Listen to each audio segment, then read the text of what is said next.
നമ്മുടെ കഴിവുകൾ അത് ജന്മനാ കിട്ടുന്നതാണോ അതോ നമ്മൾ കഠിനാധ്വാനം കൊണ്ട് ഉണ്ടാക്കിയെടുക്കുന്ന ഒന്നാണോ? ഇതൊരു ഒരുപാട് കാലമായുള്ള ചോദ്യമാണ്. ഇന്ന് നമ്മുടെ കയ്യിലുള്ളത് കഴിവ് എന്ന സ്ഥാപനം നൽകിയ ചില രേഖകളാണ്. പിന്നെ യോഗയും കഴിവും തമ്മിലുള്ള ബന്ധത്തെക്കുറിച്ചുള്ള ഒരു ശാസ്ത്രീയ പഠനവും. അപ്പോ നമുക്കിതിലൊന്ന് ആഴത്തിൽ ഇറങ്ങി ചെന്നാലോ? അതൊരു വളരെ പ്രധാനപ്പെട്ട ചോദ്യമാണ്. ഓരോരുത്തരുടെ ഉള്ളിലും ഒരു കഴിവ് ഒളിഞ്ഞു കിടപ്പുണ്ടല്ലേ? പക്ഷെ അതിനെ പുറത്തു കൊണ്ടുവരാൻ കൃത്യമായ വഴികൾ വേണം. കഴിവ് മുന്നോട്ട് വയ്ക്കുന്ന ടാലന്റ് എന്ന ചട്ടക്കൂടും യോഗയും അതെങ്ങനെയാണ് സഹായിക്കുന്നതെന്ന് നോക്കുന്നത് ശരിക്കും രസകരമായിരിക്കും. അതെ, ആ ടാലന്റ് എന്ന ആശയത്തിൽ എനിക്ക് നല്ല കൗതുകം തോന്നി. അതിലെ ഓരോ അക്ഷരത്തിനും ഓരോ അർത്ഥമുണ്ടല്ലോ. ആദ്യത്തെ ടി, ട്രെയിനിങ്, അതായത് പരിശീലനം. ഇതിനെ യോഗയിലെ കർമ്മയോഗവുമായി ബന്ധിപ്പിച്ചിരിക്കുന്നത് കണ്ടു. എന്താണ് ആ ഒരു ബന്ധം? തുടർച്ചയായ പരിശീലനം, അതാണല്ലോ ഏറ്റവും പ്രധാനം. അവിടെയാണ് കർമ്മയോഗത്തിലെ ആശയം വളരെ പ്രസക്തമാവുന്നത്. ഫലത്തെക്കുറിച്ച് ആകുലപ്പെടാതെ ആ പ്രവൃത്തിയിൽ മാത്രം ശ്രദ്ധിക്കുക. ഒരു പുതിയ കഴിവ് പഠിക്കുമ്പോൾ തുടക്കത്തിൽ ചിലപ്പോൾ വലിയ റിസൾട്ട് ഒന്നും കാണില്ല. ആ സമയത്ത് ക്ഷമയോടെ പരിശീലനത്തിൽ മാത്രം മുഴുകാൻ ഈ ആശയം സഹായിക്കും. ശരിയാണ്.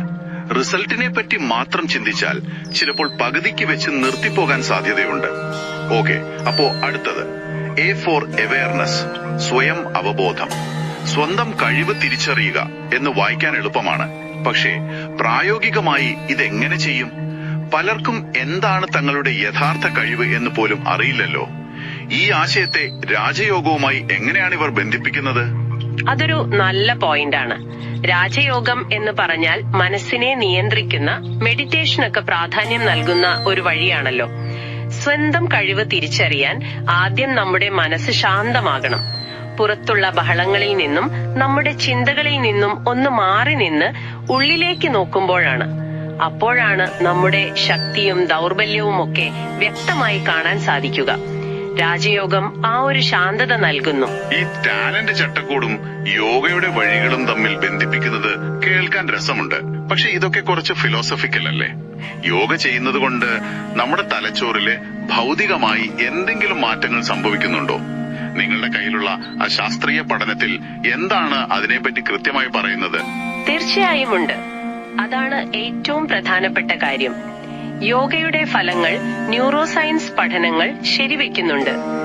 ഇതിന്റെ അടിസ്ഥാന ആശയം ന്യൂറോപ്ലാസ്റ്റിസിറ്റി എന്നാണ്. അതായത് ചിട്ടയായ പരിശീലനത്തിലൂടെ നമ്മുടെ തലച്ചോറിന്റെ ഘടനയിലും പ്രവർത്തനത്തിലും മാറ്റങ്ങൾ വരുത്താനുള്ള കഴിവ്. ഒരു മിനിറ്റ്, അപ്പോ നിങ്ങൾ പറയുന്നത് യോഗ ചെയ്യുന്നത് നമ്മുടെ തലച്ചോറിന്റെ ഫിസിക്കൽ സ്ട്രക്ചർ തന്നെ മാറ്റും എന്നാണോ? ഇത് ശരിക്കും തെളിയിക്കപ്പെട്ട കാര്യമാണോ? അത്ഭുതം തന്നെ.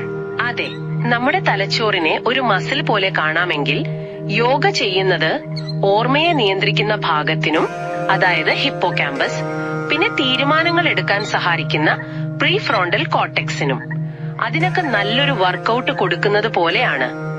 ആ പഠനം പറയുന്നത് സ്ഥിരമായ പരിശീലനം ആ ഭാഗങ്ങളിലെ ഗ്രേ മാറ്റർ വർദ്ധിപ്പിക്കും എന്നാണ്. ഗ്രേ മാറ്റർ വർദ്ധിപ്പിക്കും? അതെ, അതായത് ആ മസിൽ കൂടുതൽ ശക്തമാകും. സ്വാഭാവികമായും ശ്രദ്ധ, ചിന്തയുടെ വേഗത, ഓർമ്മശക്തി എന്നിവയെല്ലാം മെച്ചപ്പെടും.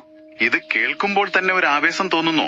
അപ്പൊ നമ്മുടെ കഴിവിനെ വളർത്താൻ സഹായിക്കുന്ന ചില പ്രത്യേക യോഗാഭ്യാസങ്ങൾ ആ പഠനത്തിൽ എടുത്തു പറയുന്നുണ്ടോ? തീർച്ചയായും, വളരെ ലളിതമായ കാര്യങ്ങളാണ്. ഉദാഹരണത്തിന് ഏകാഗ്രത വർദ്ധിപ്പിക്കാൻ വൃക്ഷാസനം പോലുള്ള ബാലൻസിംഗ് പോസുകൾ സഹായിക്കും. നമ്മുടെ മുഴുവൻ ശ്രദ്ധയും ശരീരത്തിൽ കേന്ദ്രീകരിക്കാൻ അത് നമ്മളെ നിർബന്ധിക്കും. ഓക്കെ, ഫോക്കസിന് വൃക്ഷാസനം. അതെ. ഇനി സർഗാത്മകതയാണ് വേണ്ടതെങ്കിൽ അനുലോമ വിലോമം പോലുള്ള പ്രാണായാമം ചെയ്യുന്നത് സ്ട്രെസ് കുറച്ച് പുതിയ ആശയങ്ങൾക്ക് വഴി തുറക്കും. ഞാനിത് സ്വയം അനുഭവിച്ചിട്ടുള്ളതാണ്. ഒരു ലേഖനം എഴുതാൻ വാക്കുകൾ കിട്ടാതെ വരുമ്പോൾ ഒരു 5 മിനിറ്റ് ബ്രേക്ക് എടുത്ത് ഇത് ചെയ്താൽ പെട്ടെന്ന് ചിന്തകൾക്ക് ഒരു വ്യക്തത വരും. അപ്പോ ഇന്നത്തെ ഈ ചർച്ചയിൽ നിന്ന് ഒരു കാര്യം വളരെ വ്യക്തമാണ്. കഴിവെന്നത് ഒരു ഭാഗ്യമല്ല, മറിച്ച് കൃത്യമായ പരിശീലനത്തിലൂടെ ആർജിച്ചെടുക്കാവുന്ന ഒന്നാണ്. ടാലന്റ് പോലുള്ള ഒരു ചട്ടക്കൂട് നമുക്കൊരു ദിശാബോധം നൽകുന്നു. യോഗ പോലുള്ള പരിശീലനങ്ങൾ നമ്മുടെ തലച്ചോറിനെ തന്നെ അതിനായി സജ്ജമാക്കുന്നു. കൃത്യമായി പറഞ്ഞാൽ അത് തന്നെ. നിങ്ങളുടെ കയ്യിലുള്ള ആ രേഖകളിലെ സർവേ ഫോമിൽ ഒരു ചോദ്യമുണ്ട്. നിങ്ങളുടെ ജീവിതത്തിൽ നിങ്ങളുടേതായ ലക്ഷ്യം കണ്ടെത്തിയിട്ടുണ്ടോ? അതിൽ നിന്ന് പ്രചോദനം ഉൾക്കൊണ്ട് നിങ്ങൾ സ്വയം ചോദിക്കേണ്ട ഒരു ചോദ്യം ഇതാണ്: യോഗയിലൂടെ നിങ്ങളുടെ മസ്തിഷ്കത്തെ പരിശീലിപ്പിച്ച് മാറ്റിയെടുക്കാൻ സാധിക്കുമെന്ന് ഇപ്പോൾ നിങ്ങൾക്കറിയാം. അങ്ങനെയാണെങ്കിൽ ആദ്യം ഏത് കഴിവിനെ വളർത്താനാണ് നിങ്ങൾ തീരുമാനിക്കുന്നത്? അതിനായി ഇന്ന് നിങ്ങൾക്ക് ചെയ്യാൻ കഴിയുന്ന ഏറ്റവും ചെറിയ ചുവടുവെപ്പ് എന്തായിരിക്കും?